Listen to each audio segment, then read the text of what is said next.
बच्चों good evening सबको, आवाज आ रही है क्लियर एकदम? Yes sir. Yes sir. Yes sir. तो आज हम ना प्रिज्म फार्मूला शुरू करेंगे। प्रिज्म फार्मूला क्या है? बहुत बेसिक कॉन्सेप्ट है और ये ऐसा कॉन्सेप्ट है कि तुम ये समझ लो कि ये क्वेश्चन बहुत इंपॉर्टेंट कैटेगरी में आता है, क्योंकि इसमें सब तरह का लॉजिक लगता है।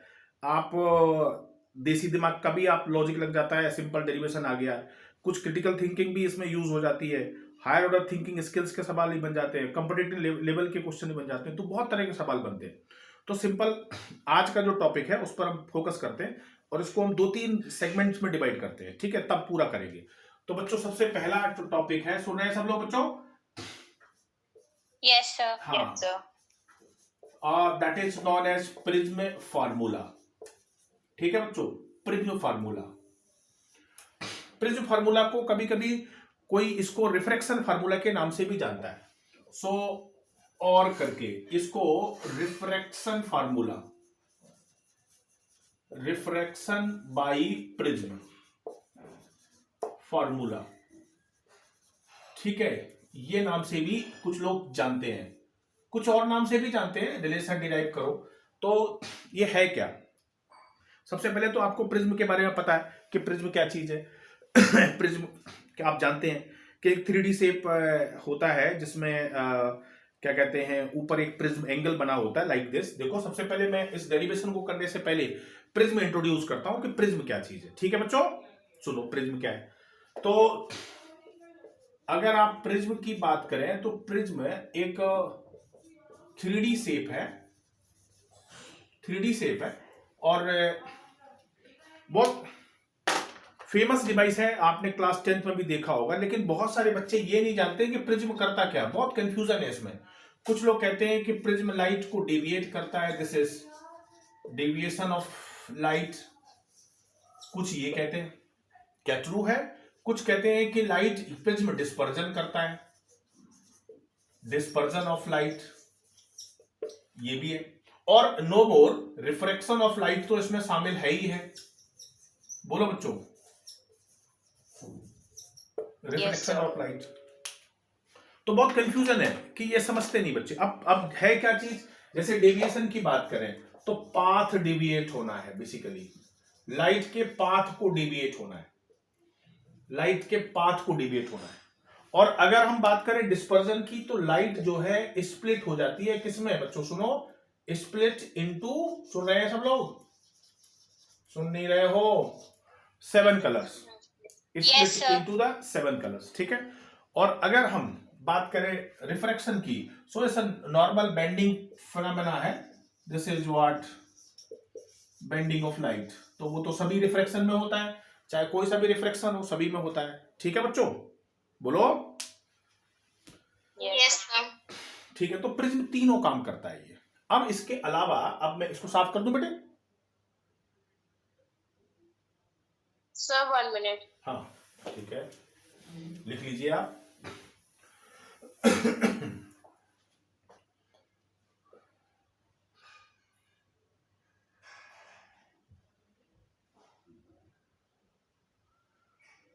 लिखा बच्चों? Yes sir. ठीक है, चलो प्रिया। Yes sir. तो एक बेटे होता है जिसको प्रिज्म फार्मूला डेरिवेशन करते समय हम, सबसे पहली बात तो प्रिज्म का शेप आपको पता होना चाहिए, प्रिज्म कैसा दिखता है। 3D शेप है प्रिज्म, आपको ये पता है कि प्रिज्म ये 3D शेप है, ये देखो एक 3D शेप है प्रिज्म, जिसमें ये वाला जो एंगल होता है, ये वाला, इस एंगल को हम कौन सा एंगल बोलते हैं? इस ए एंगल को हम प्रिज्म एंगल के नाम से जानते हैं। किस नाम से जानते हैं बताओ? Prism angle. तो ए क्या है? ए बेसिकली प्रिज्म एंगल है, ए प्रिज्म एंगल है, इसको प्रिज्म एंगल कहते हैं। इसके बाद ये जो, अगर हम बी और सी की बात करें तो जो BC है इसको हम बेस कहते हैं बच्चों। क्या कहते हैं? बेस। और अगर मैं इसकी बात करूं AB की, तो AB रिफ्रैक्टिंग, AB और AC ये रिफ्रैक्टिंग सरफेस के नाम से जाने जाते हैं। सुन रहे हैं बच्चों? बोलो। Yes, sir. Refracting Yes. Surface, इनको हम रिफ्रैक्टिंग सरफेस कहते हैं। अब प्रिज्म का जो मेन फोकस है वो एक चीज पर है, किस पर? कि लाइट कैसे अपने पाथ से डेविएट हो जाती है। तो पूरा कंसंट्रेशन हमारा इस बात पे है कि लाइट कैसे अपने पाथ से डेविएट होती है।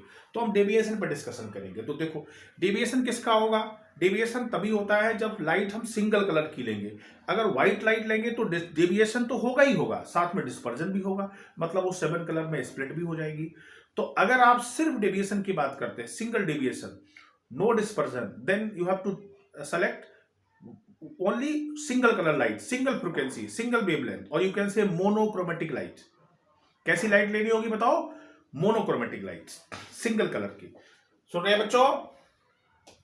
Yes, sir. हाँ, तो आप सिंगल कलर की लाइट लेते हैं सो दैट कि हम सिर्फ एक चीज पर फोकस कर सकें। वो कौन सी चीज है बताओ? डेविएशन है। ठीक है बच्चों, सुन रहे हैं सब लोग? चलो भाई, Yes, sir. अब आपने एक सिंगल कलर की लाइट ले ली, ये आपके लिए इंसिडेंट रे हो गई, ये इंसिडेंट रे है। अब आपने ये इंसिडेंट रे ले ली। इसके बाद आप क्या कर रहे हैं? जब ये रे यहां रिफ्लेक्टिंग सरफेस पे जा रही है, यहां पर इस सरफेस पे, ए बी सरफेस पे, तो बेटे आप यहां पर एक नॉर्मल बनाएंगे। ये नॉर्मल, बोलो बच्चों, Yes, sir. एक नॉर्मल बना देंगे। और ये वाला एंगल जो है, ये वाला एंगल आपके लिए आई एंगल हो जाएगा। आपने एक नॉर्मल बना दिया यहां पर। अब जो रेड कलर की इंसिडेंट रे है वो प्रिज्म में नॉर्मल के पास जाएगी या नॉर्मल के दूर जाएगी? Towards normal. नॉर्मल के पास जाएगी। तो जब नॉर्मल के पास जाएगी तो कुछ इस तरह से जाएगी। अब इसमें हम एक चीज ध्यान रखेंगे, उसके बारे में हम बाद में डिस्कस करेंगे। जब हम इसको बना रहे हैं ना, तो ये जो बेस लाइन है, जो अंदर की रिफ्रैक्टिंग रे है, जो अंदर की रिफ्रैक्टिंग रे है, इस वाली बेस लाइन की पैरेलल हो तो अच्छा है, नहीं भी होगा तब भी चलेगा। लेकिन पैरेलल ही क्यों? पर्टिकुलरली पैरेलल एक पर्टिकुलर केस है, पैरेलल एक घटना है, पैरेलल एक इंपॉर्टेंट इवेंट है। क्या इंपॉर्टेंट इवेंट है? क्या इंपॉर्टेंट घटना है? क्या इंपॉर्टेंस है इसकी इंपॉर्टेंस ये है कि जब भी ये रिफ्रैक्टेड रे प्रिज्म के अंदर अगर पैरेलल होगी तो उस कंडीशन में डेविएशन मिनिमम होगा। तो ये बात कभी कभी हमें याद भी रखनी चाहिए कि पैरेलल होने पर मिनिमम डेविएशन होता है। ठीक है बच्चों? अब हमने क्या किया, यहां पर फिर से एक नॉर्मल बना दिया। बोलो बच्चों। Yes, sir. फिर से एक नॉर्मल बना दिया। ये वाले एंगल को हमने R1 कह दिया और इस वाले एंगल को हमने R2 कह दिया। अब ये जो रिफ्रैक्टेड रे है, ये जो अंदर रिफ्रैक्ट होके आई है, ये वाली अब बाहर इमर्ज होगी। तो इमर्ज होके अब ये नॉर्मल के पास जाएगी या दूर जाएगी? दूर जाएगी। ऑब्वियसली दूर जाएगी प्रिज्म नॉर्मल से। तो नॉर्मल से दूर चली गई बच्चे। ठीक है, नॉर्मल से दूर चली गई। अब ये वाले एंगल को E, हम कौन सा एंगल बोलेंगे? आप इसको बोलो बच्चों। Emergent. इमरजेंस या फिर इमरजेंट एंगल भी आप कह सकते हैं। ठीक है बच्चों? अब यहां पर ये कहां दिख रहा है बच्चा कि ये लाइट डेविएट हुई है? कैसे पता चल रहा है? ये कैसे पता चल रहा है सौम्या? इसी कैसे पता चल रहा है प्रकृति कि लाइट डेविएट हुई है? कैसे पता चल रहा है? देखो सर, एंगल अब- आई और ई इक्वल नहीं है। हाँ, नहीं, पहले डेविएशन देखते हैं। ये वाली लाइट जो है, ये लाइट जो सीधी जा रही थी ऐसे ऐसे in the straight path, light is always travelling in the straight path with सब कंडीशंस। ये लाइट जो सीधी जा रही है, स्ट्रेट लाइन, सीधी स्ट्रेट लाइन जा रही थी, लेकिन ऐसी गई नहीं। गई कैसी? किधर गई? लाइट गई तो इधर है। इसका मतलब लाइट अगर हम इसको भी बैक में पीछे बढ़ाएं, ये dot dot dot dot dot dot, तो इसका मतलब ये वाला जो एंगल है, इस एंगल से लाइट डेविएट हुई है। जरा समझने का फिर से प्रयास करिए। लाइट तो ऐसे जा रही थी, सीधे ऐसे जा रही थी, ये ऐसे जा रही थी, लेकिन गई किधर? इधर की तरफ, ऐसे गई। इसका मतलब ये वाला एंगल है जिससे लाइट डेविएट हो गई। लाइट ने अपने पाथ को बदल दिया। जा तो सीधे रही थी, लेकिन प्रिज्म के होने की वजह से, यहां पर कहीं प्रिज्म है, उसकी वजह से लाइट ऐसे जा रही है। इसका मतलब इस एंगल से लाइट डेविएट हुई है। तो this is known as deviation of light, this is known as deviation angle. आप समझ रहे हैं इस बात को कि नहीं बच्चों? बोलो। Yes, समझ sir. रहे हैं? Yes, Yes, sir. sir. So this is what deviation. हर किसी की जिंदगी में एक प्रिज्म होता है जो उसको डेविएट कर देता है। मैं ऐसे ही कह रहा था तो एक बच्चे ने बोला कि सर अलग अलग विचार थे सबके, किसी ने कुछ भुवन। तो अब आप किसी को भी समझ सकते हैं, टीचर भी प्रिज्म हो सकता है, कोई और भी प्रिज्म हो सकता है जो आपके पाथ को बदल दे, सही दिशा में भी और गलत दिशा में भी। 7 कलर में बदल भी सकता है यदि आप जो है दैट डिपेंड ऑन यू। ठीक है, ये चर्चा का विषय नहीं। विभूति सुन रही है बेटे? Yes, sir. तो अब हमें प्रिज्म फार्मूला क्या चीज है? प्रिज्म फार्मूला ये है कि हमें प्रिज्म के रिफ्रैक्टिव इंडेक्स और प्रिज्म एंगल, डेविएशन एंगल के बीच में रिलेशन फाइंड आउट करना है। वो रिलेशन जो हम फाइंड आउट करेंगे that relation is known as prism formula. ठीक है बच्चों? चलो बच्चों अब फाइंड आउट करते हैं जल्दी से रिलेशन, फटाफट सुने, जल्दी से सुन रहे हैं सब लोग? Yes, sir. सुनो बच्चों, Yes, sir. देखो कैसे रिलेशन फाइंड आउट करेंगे। एक काम करते हैं बच्चों, इसको थोड़ा आगे बढ़ाते हैं, इसको आगे बढ़ाते हैं, इन सब के कुछ नाम रख देते हैं। लाइक जैसे हमने इस पॉइंट का नाम रख दिया M, इस पॉइंट का नाम N, इस पॉइंट का नाम कुछ और बोल लो P, इस पॉइंट का नाम कुछ हमने Q रख दिया। लाइक ये सारे नाम रख दिए। ठीक है, तो एक सिंपल सा एक देखते हैं। इसमें बच्चों हमें मिनिमम डेविएशन की कंडीशंस को भी ध्यान में रखना है, क्योंकि डेरिवेशन हम मिनिमम कंडीशन के लिए ही कर रहे हैं। मिनिमम डेविएशन के लिए वो क्या होगी, जब ये जो लाइन है, ये वाली लाइन, ये वाली, this is MP, this is MP, समझ रहे हैं? This is MP Yes, sir. Parallel होगी किसके? BC लाइन के। समझ रहे हैं? जब ऐसा होगा तब क्या होगा? तब R1 एंगल R2 के बराबर होगा, जिसको हम R कह सकते हैं। बोलो बच्चों। तब I एंगल E के बराबर होगा। समझ रहे हैं ना? I E के बराबर होगा। लेकिन ये दोनों ही कंडीशन तभी होगी, ये दोनों एक दूसरे को रिप्रेजेंट कर रही हैं। कैसे एक दूसरे को रिप्रेजेंट कर रही हैं? ये दोनों एक दूसरे को ऐसे रिप्रेजेंट कर रही हैं कि जब ये कंडीशन होगी तो पैरेलल होगा, और पैरेलल होगा तो ये कंडीशन होगी। समझ रहे हैं बच्चों कि नहीं समझ रहे हैं? बोलो। Yes, sir. हाँ, और इन दिस केस पर्टिकुलर, ये इन दिस केस ये जो डेविएशन एंगल है, कौन सा एंगल है बोलो बेटे? Deviation angle. ये जो डेविएशन एंगल है पर्टिकुलरली, ये डेविएशन एंगल उस समय मिनिमम होगा। तो हम कह सकते हैं डेल्टा को हम डेल्टा M लिख सकते हैं। मैंने डेल्टा M इसलिए लिखा क्योंकि ये मिनिमम डेविएशन को रिप्रेजेंट करेगा। ठीक है, सो M stand for minimum deviation. तो उस समय मिनिमम डेविएशन की कंडीशन होगी। ठीक है बच्चों, समझ रहे हैं सब लोग? Yes, sir. Yes, sir. चलो अब देखते हैं, अगर आपको बच्चा थोड़ा सा ये वाला क्वाड्रिलेटरल की बात अगर हम करें, कौन से, जरा समझिए।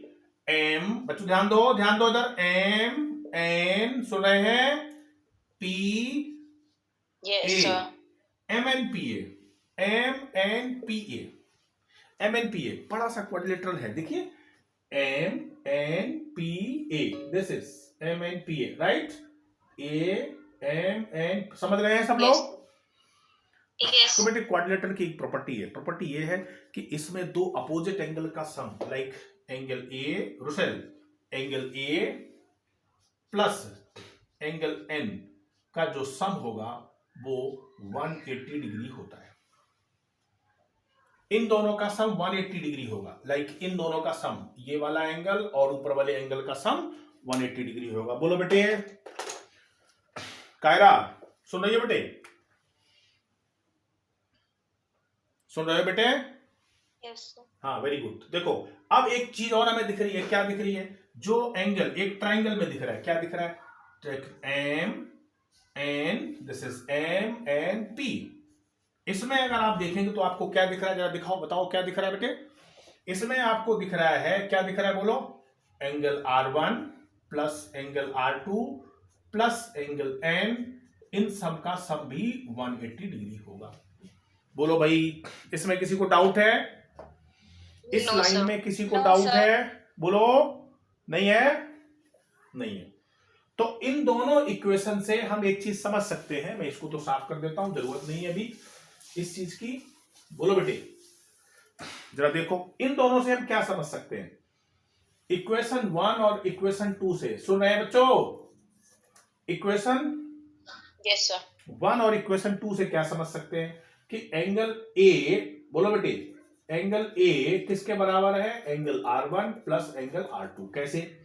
एन से एन कैंसिल हो जाएगा अगर इक्वेट करेंगे तो ए इन दोनों के बराबर हो जाएगा। अगर मिनिमम डेविएशन की कंडीशन लिख दें तो हम ए इक्वल्स टू 2r लिख सकते हैं। बताओ कैसे? कैसे लिख सकते हैं? क्योंकि R1 equals to R2 equals to R है, तो एंगल एंगल हटना लिखना बार बार बंद कर देते हैं। एंगल एंगल का सिंबल क्या बनाना बार बार, बोलो बेटे। तो हमने R1 प्लस R2 को 2R लिख दिया, ए को ये लिख दिया, बोलो बेटे। Yes, sir. तो Yes, R sir. Equals to a/2 हो गया।